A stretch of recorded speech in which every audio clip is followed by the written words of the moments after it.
Привет, я Саша, и это новый сезон «Все о природе».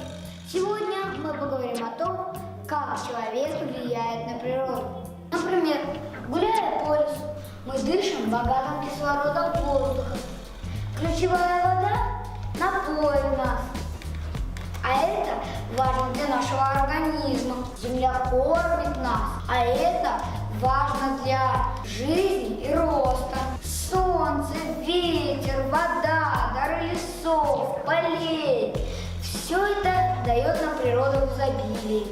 Связь с природой влияет на человека благотворно. Еще в древнем мире первобытные люди полностью зависели от природы, кормились ею, добывали ее дары. И вот пришло к человеку новое сознание. Человек подчинил себе природу всецело. Паровые машины, станки, транспорты.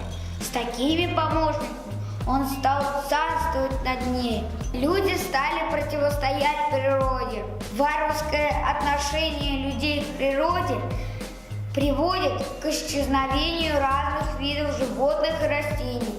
Эти последствия приводят к экологическому кризису. Вы только вдумайтесь в эти цифры.